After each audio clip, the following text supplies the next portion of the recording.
রাধে রাধে বন্ধুরা, আজকে দেখে নাও একটি নতুন রেসিপি।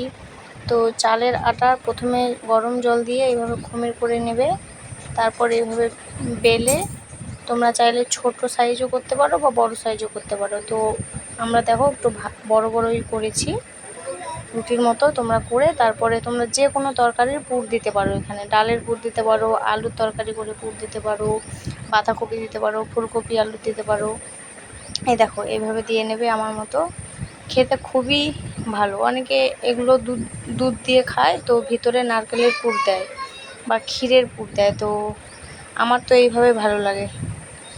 এই দেখো এইভাবে ভাজ করে নেবে।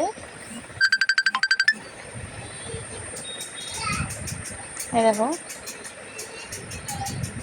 এটা আমি বানাচ্ছি, তো তোমরা চাইলে এইভাবে করে খেতে পারো বাড়িতে।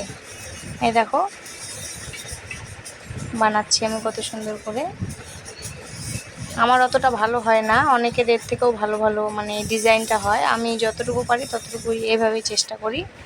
তো দুধ দিয়ে অনেকে খায়, তো তার থেকে আমার এই তরকারির পুর দিয়েই বেশি ভালো লাগে। এই দেখো আমি আগেও বানিয়ে রেখেছি। তো এইভাবে করে তারপর তেলের মধ্যে ভেজে নিতে হবে। যারা খেয়েছো তারা তো জানো কী রকম লাগে খেতে, আর যারা খাওনি তারা ট্রাই করতে পারো। আমি তো এইভাবে খেতেই পছন্দ করি, তেলের মধ্যে ভেজে। এই দেখো ফাইনাল লুক। এইভাবে একটু লাল লাল করে ভেজে নেবে। তো তোমরা ট্রাই করতে পারো। বৃষ্টির দিনে তো খেতে আরও সুন্দর লাগে। এই দেখো আমি তোমাদের রিভিউ দিয়ে দিচ্ছি যে খেতে কীরকম হয়েছে।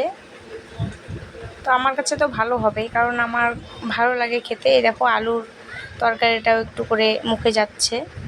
তো আজকের ভিডিওটা এ পর্যন্তই। টাটা। ভালো লাগলে লাইক, কমেন্ট অ্যান্ড শেয়ার করে দিও। টাটা।